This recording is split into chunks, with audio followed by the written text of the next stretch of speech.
when the AFCFTA was formed, they had a tagline that said, "One African market." I never knew until we started creating and thinking through the solutions we wanted to bring to advance the cause of the AFCFTA. And we created the One Market Africa. So literally we took the word without even noticing and created something that the AFCFTA is now really proud of and they are really excited about. But this is big because it's an e-commerce platform. We literally have a Jumia-like platform on our hand to build. And Amazon. And I'm calling on all of you, for those who can key into this, please by all means reach out. We don't have all the answers yet. There are logistical challenges to deal with. There are, you know what comes with e-commerce, right? So, step by step, we will build something that very soon, when you hear the numbers, you too, you will go like, oh, I was there when it was launched, right? So please, by all means, if you have a product, it's up. One Market Africa is up. You can sign up, list your products and services for free. We're not charging you to do that. We're going to keep improving the platform and ensure that the user experience is better. Our app is going to come out anytime from now. The goal, like I said, we want to be the hub where African-made products and services can be found. Help me put your hands together for Pearl Utuk, a Mandela Washington Fellow and founder, Teach the Child Initiative. She's an amazing person. Yes, let's get the tables in now. Let's get it. Please, Pearl, yeah, come on. We're going into the assessment center now. For a lot of you, assessment center will teach you how the job market works. Some of you don't know that there's no hustle that we have not hustled in this life. Does anybody believe here that me, as you are seeing me like this, that I've done lebuke before? See, some of you don't even know what lebuke is. Huh? In normal for Bini Abi. I've done lebuke. Lebuke is going to mix cement, concrete. You carry it on your head. On top, 2K. 1.5. It was 1.5 they were paying us then, 1.5. Oh, some of you did not know that I used to go to the farm. I used to go to the farm now, root cassava, grind it, and you know. But thank God for the blood, you know. We're not looking like where we were before. So thank you, Pearl, for honoring us. Please, I want to thank my brother. Like, he's been here since 9 or so. Mukhtar Modibo, thank you so much. Thank you so much. Thank you so much. Thank you so much.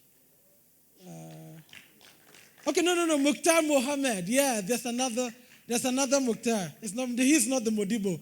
I have two Mukhtars who are ready to shake anybody that is, doing anyhow with me. So, I used to do this for the Lagos State Governor, Fashola, while we're trying to develop young people so that they can understand that this job thing is not easy.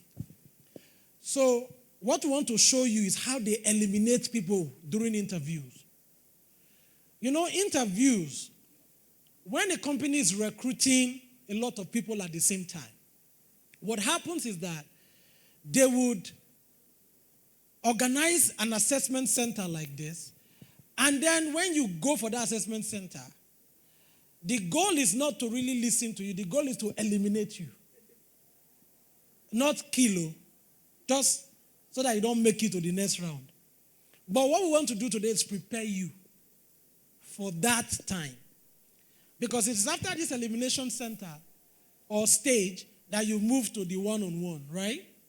So we'll show you today how it is done. And we'll have capable assessors who are just going to assess your performance, give you real-time feedback, and let you know if you have qualified for a job or not. So please, we need 6 volunteers, people who are applying for jobs. And currently, the company has received too many applications. So for those of you, when you send your application and you see that they've received like 1,000, 4,000 applications, right? How do we really eliminate names?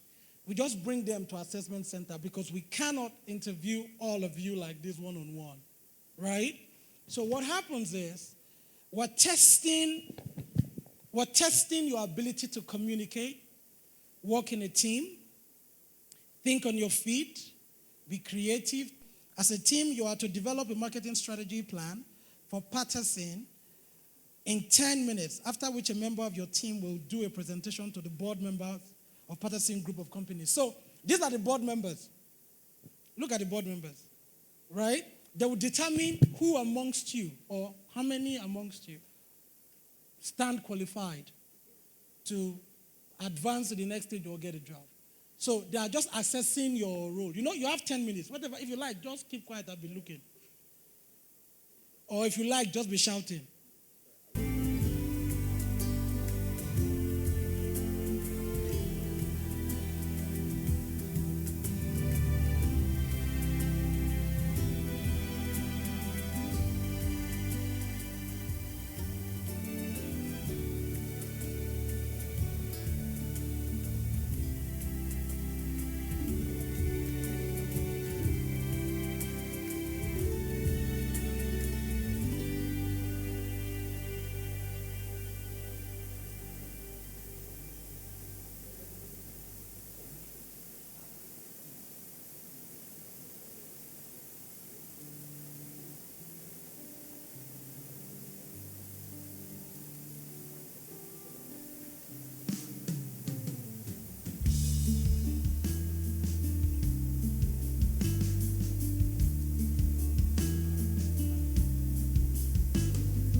So we're just going to give the assessors the microphone, and then they would score you people. Please, everybody listen. Oh, this is the interesting part. So let's go with Pearl first. Excuse me? Who added 2 minutes for you? Okay. We did not add 2 minutes to you people. So, Pearl, are you done scoring? So, can we have another microphone, please? Can we have another microphone? So that the assessors can tell us what they... Is this one? Does it work?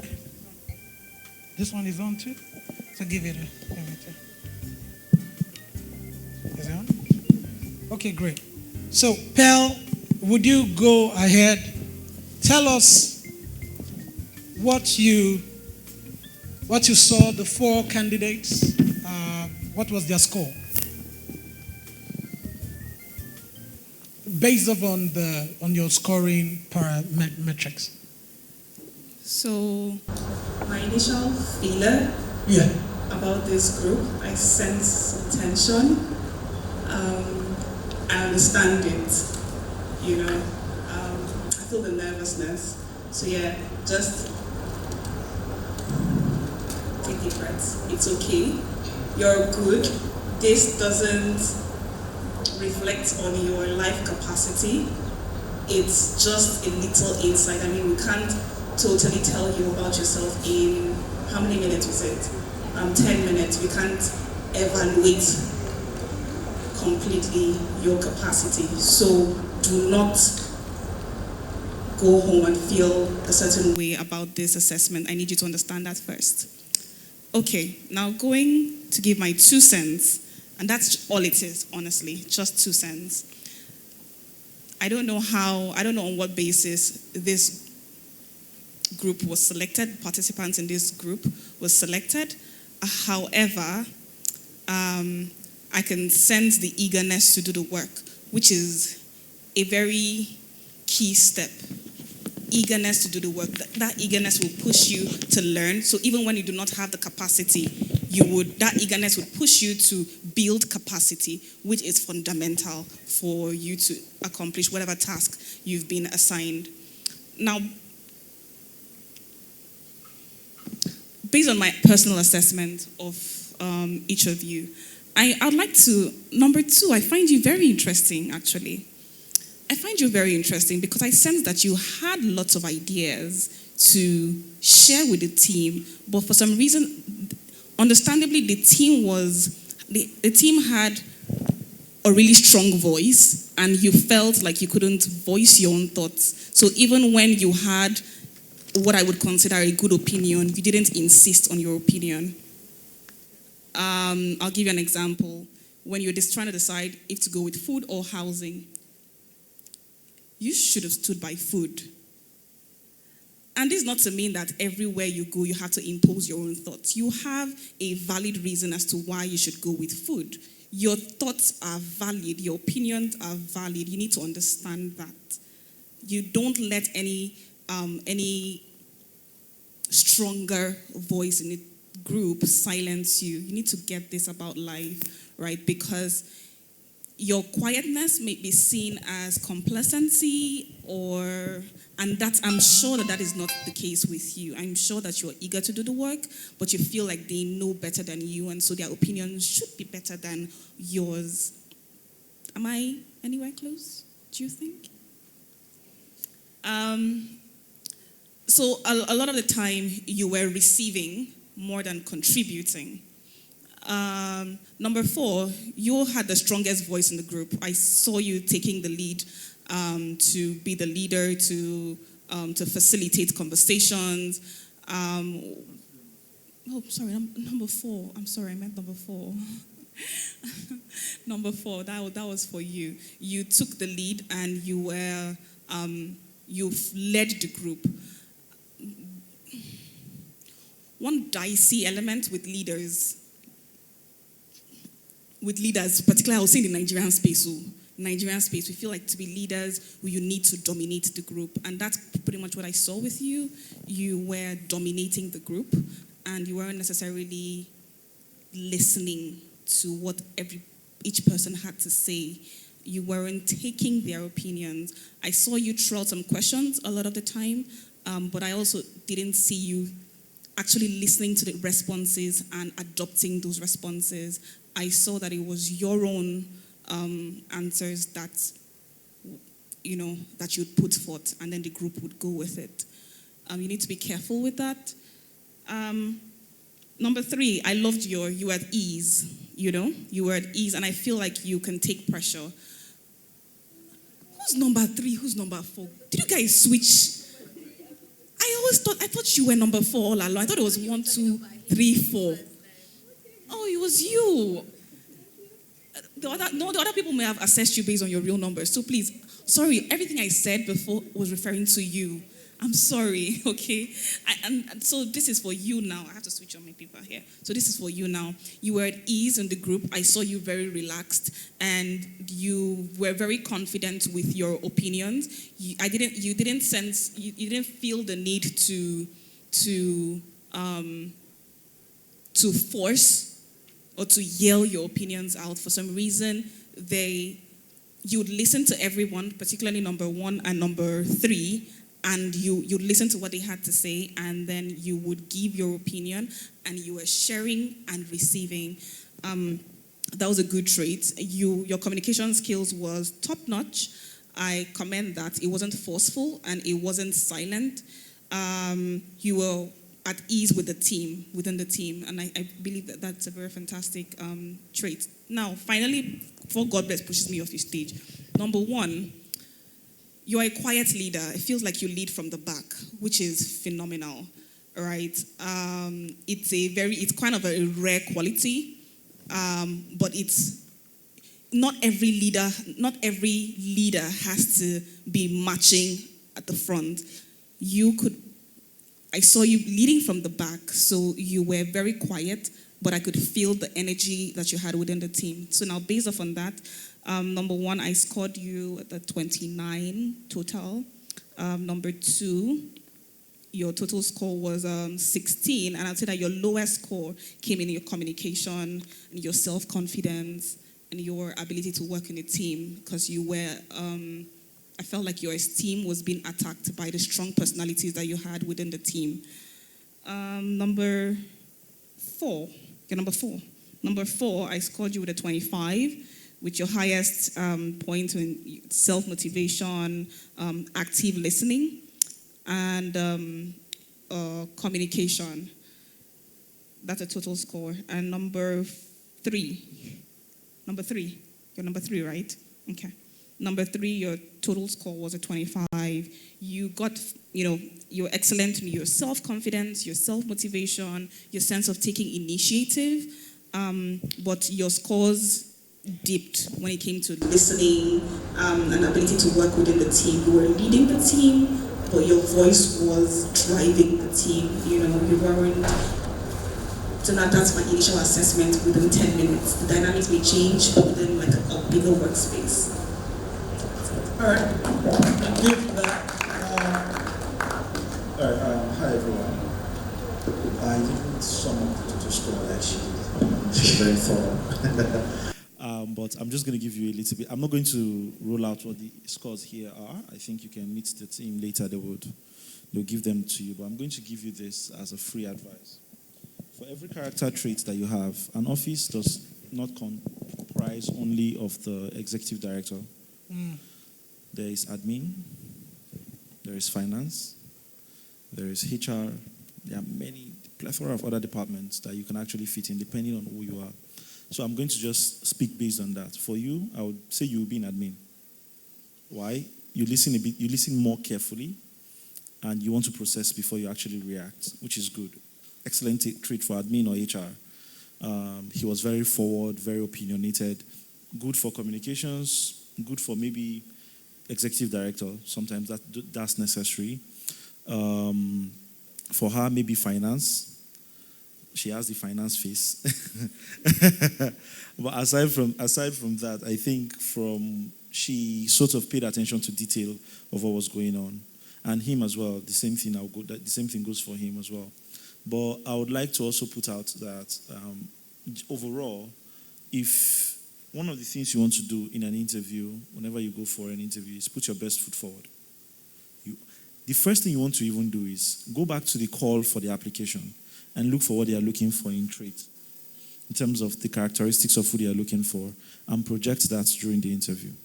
There are situations where they are looking for someone who pays attention to detail, someone who listens. So there are situations where they're looking for someone who is eloquent, someone who has a very strong personality. You have to study that first before you go, because that's what will determine the metric with which they would actually assess you. Another thing you want to also pay attention to is do not apply for jobs that you know you don't have the personality trait for. You can lie in the interview. You might fake for the first 2 months. But 3 months, 4 months down the line, who you are will start to show. So if you know that you don't have personality trait or you don't have the required skills for a particular job application, don't do it. Don't even. I know it's difficult because of the way the labor market is, but always pay attention to that as well. You always want to put your best foot forward. You want to learn how to take feedback, even if it's harsh. Like, I think you were too quiet. Yeah, I think you were unnecessarily quiet sometimes. So you need to actually learn how to actually speak up. Although, and that thing, there's a game I usually play whenever I'm taking a communications training with a team for team bonding. I would say, if the game is an alphabet game, you say A, B, C randomly. If anybody repeats the same letter, the game starts all over again. If anybody says letters together, the game starts all over again. That's the game. Only once has anybody ever gotten the game right, where somebody stood up and said, I will say A, you will say B, you say C, you say D. I had to actually reward the guy because that's actually the intent I have for the game. But nobody has ever gotten it. So everybody wants to be the first to say A. You start all over again. Everybody wants to be the first to say B, the next person to say C. But somebody has to coordinate the team. And I think that's what he did from the beginning, which is actually a very good trait. But for him, he needs people like her to keep him in check. So there is always a footing for you. You just need to know not everybody is a leader from the vanguard of affairs. You should study Robin Sharma's The Leader Without a Title. I think that could also help in coining how you see leadership roles as you go forward. The most possessive person is not always the best person. So you actually want to learn that. So like I said, the grading for this, I would give it to the team. You can take a look at it. So you see where you scored high and where you scored low. So you could actually improve on that. Learn how to... I scored some people as low as true for some things because that's my brutal, honest opinion anyway. But see it as a way of improving and not as a way of castigating who you are really. Because at the end of the day, you're going to get people who are going to be very, very critical of you as you go forward. If you don't learn how to assimilate and learn how to take a step back and look at the entire picture and decide that, okay, I think I really need to improve on this ABC thing, you will find yourself actually moonwalking instead of walking ahead. Thank you very much. All right, thank you so much. And then we'll have Yusuf just do right, thank you very much. First, I like to commend the last, both panelists for their contributions. Great work. Okay, so I'm going to stand, and the essence of this is so that everybody can learn. So there are 4 personality types. We have the Ds, stay with me, we have the Is, we have the S, and the Cs. So who is a D? A D is a dominant guy or a dominant lady. Anywhere they get to, they always take charge. They're very arrogant, they're very bossy, but they get the job done. Another way of identifying them is that they're very impatient. They don't have chills for sentiments. They don't like you calling them, good morning, sir, how are you? They just want you to go straight to the point. So by the time I begin to explain, you will begin to understand where each of them fall. Then you see the Is. They are very fashionistic, they're stylish, they love colors that are attractive, and they get along a lot with lots of persons. They're very friendly. In fact, they're the most friendliest of all the personality types. Very friendly people. That's the Is. Please take notes. They cry a lot. The Is, they cry a lot, and then in the next few seconds, you're seeing them laughing already. That's the thing about them. So when you tell the I, jump down there, the I would have jumped before calculating the depth of where you asked her or him to jump. So then we have the S. The S, we call them the steady. These guys are very compliant. They can work in the Ministry of Education for 50 years. They don't question things. They don't like change. And when they see change, they can sabotage it. If they have to kill the person who is bringing change, they will. They don't like change at all. All right? And then we have the C's. And one thing about them is they're very analytical. The S, they're very analytical. They like graphical works. They like data analysis. But you see those D's and I's I told you about, they don't have time. When you tell them to start giving presentation, data analysis, they don't have it. So they'll rather give it to the S. And then you see the C. Those guys are called conscientious. They are very calm, never get on their nerves. They don't forgive. They will deal with you, even if it takes 20 years. All right? But they're the most analytical, and they like to work alone. Now, this is where I'm going to. Because of the rate of migration of skills, a lot of skilled individuals are leaving the country. The banking industry has received the most heat, all right? And so right now, we have changed the dynamics and the paradigm when we are doing recruitment. So right now, we're looking for collaborators. We're looking for individuals who have initiative. We're looking for individuals who can work with least or no supervision because of remote work, all right? And so with all these 4 personalities that I've mentioned, I would want you to begin to pay attention. How many personality types did I mention now? What's the first type? D. The other one, I's. The other one, S. The other one, C's. Now, when I was explaining, did any of you find yourself in any one of them? Okay. Now, nobody is a totality of one. We are a blend of at least 2 of them. So I'm going to start with this guy here. Please, can we put our hands together for this panel? They are good. Can you please put your hands together for them? You know, I was just looking at them and smiling. I said to myself, I don't think I have any other thing to say anymore. So that's why I'm coming from this approach. So this guy is a D. He's very dominant. He takes charge. He's a subtle D. It's just that his D is stronger than his D. Now, he is a D, and he has some S in him, but this guy is a D, but he also has some high in him. That's why he's wearing striped socks. And that's why he's tucked in. But because his own D is more concentrated, this guy allowed him to dominate him. This guy had smart ideas. More than 3 times, he was trying to pass a message across to him. But this guy wanted to take charge, like I'm in charge here. Now, luckily for him, because he's a D, he has a good understanding. Please, I don't want you to focus on them, but I want you to focus on yourself. Because the essence of the work environment is collaboration, it's teamwork. And so that your approach to work going forward changes. Now, because the thing about D is that they're smart. D's are smart. Mourinho is smart. Donald Trump is smart. Buhari is smart. That's why it doesn't matter what you tell him. He's going straight to his plane. He's flying. They don't communicate too much because they believe they're in charge and you have no right to question me. That was what played out for him. All right? And so what he now needs to learn as a D, he needs to understand the importance of teamwork. That this is not the best of him. Right now he's at a 4/10.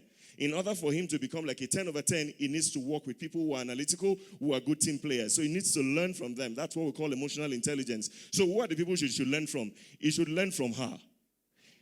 He should learn from her rather. She has a very strong personality. She's not talking too much. But when you watch, you see that he was tilted towards her. He was focusing on her.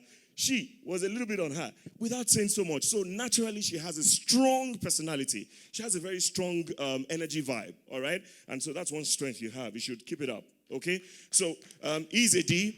She's a D. You see the both of them. If you look at both of them here have strong, she's a S. S, steady, easy. They comply very well. But of course, she has a little bit of D. That is why she questioned him to say, is the time up?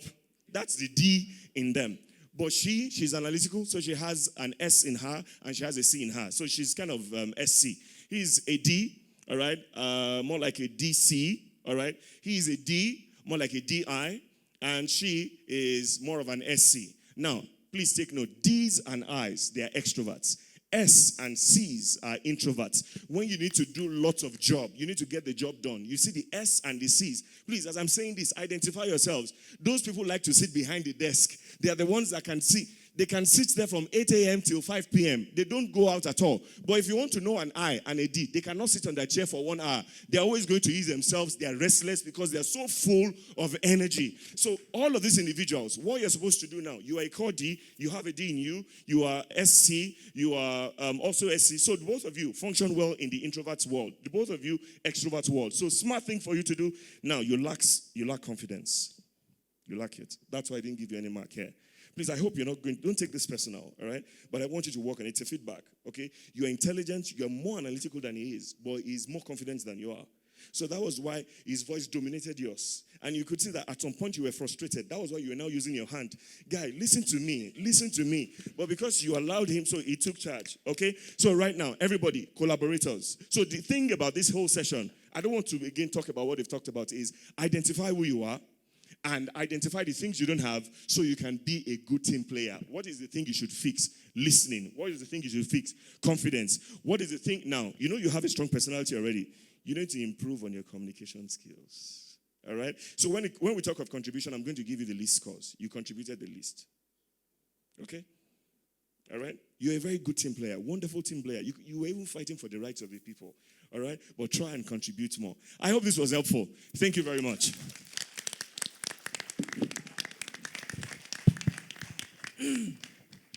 So, you see how you have learned without necessarily participating? That is how we solved the problem of youth unemployment in Lagos. So when they left the assessment center, even though the feedback came, they went back and became better. I haven't done this in I think the last time I did an assessment center in a training was 2013. And in that time, we've set up LSCTF. They've done the UNDP stuff. They've done other employability palliative strategies, which I have continually said it lacks depth. That's why the quality of graduates that we have now who go through employability skills training program don't change.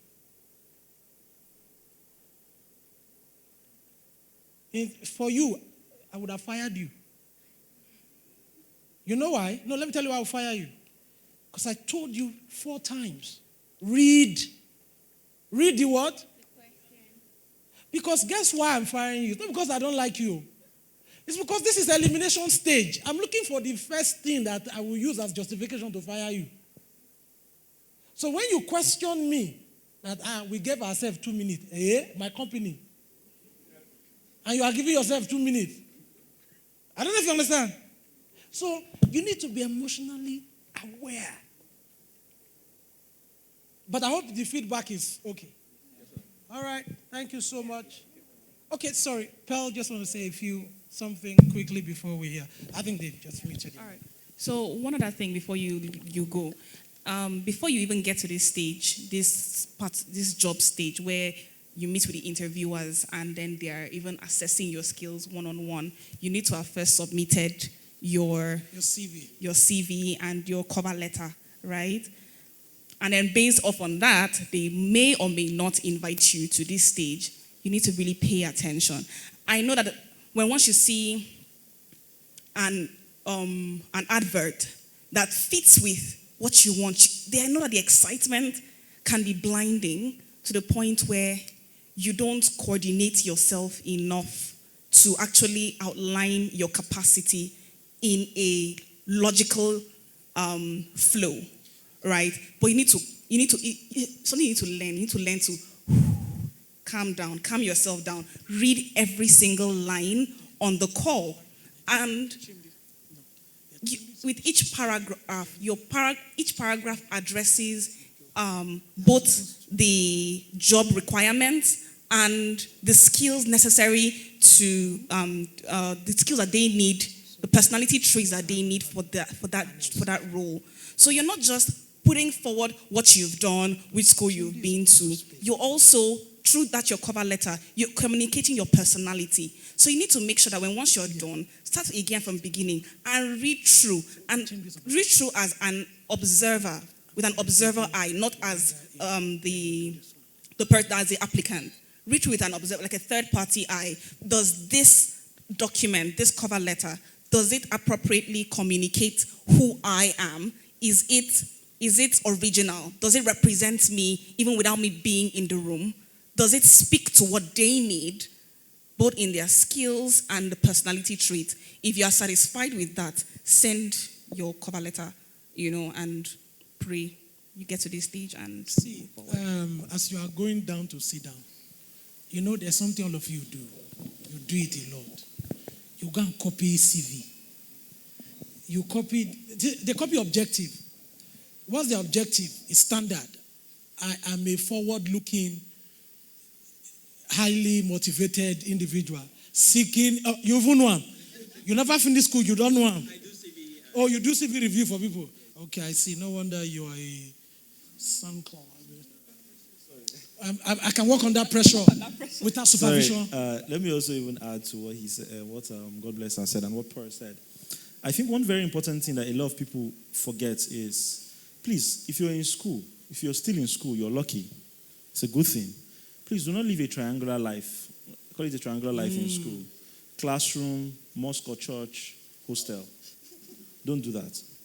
And I'm also not saying go to parties. Parties, they're nice, really, honestly. Take it from me. They're dope. But ensure that if you're leaving your school, you're not living with just the bachelor's degree experience. It's something that helped me, honestly. Currently, you cannot employ me below a management level. I am young. I look older, but I'm very, very young. Yeah.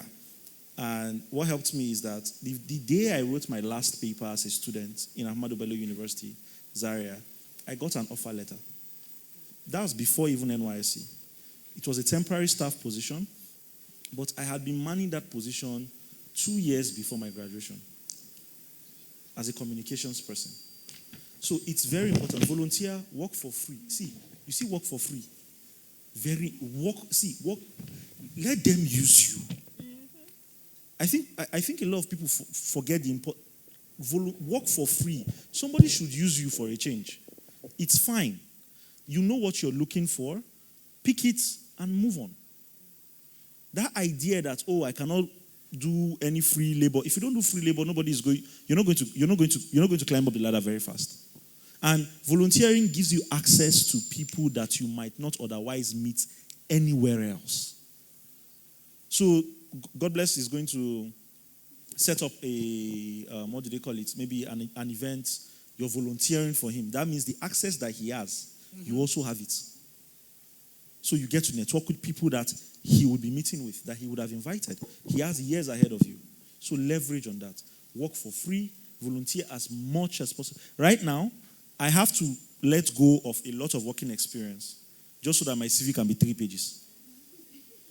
Yes, because if my CV is, you can't go beyond 3 pages anymore. No HR wants to read 10-page CV or 7-page CV or even 5 pages anymore. Even the 3 pages is a lot these days. It has to be 2 or 1. So I had to let go of. There are so many job experiences I have. I don't put it anymore in my CV. But what I do, I cite it as an example of a particular trait I am writing in my cover letter. And I know that if you search me on Google, on my LinkedIn, you will see consistency in what is in my CV and what is in my cover letter. So this is very important. So please ensure that optics matter. Volunteer, please, work for free.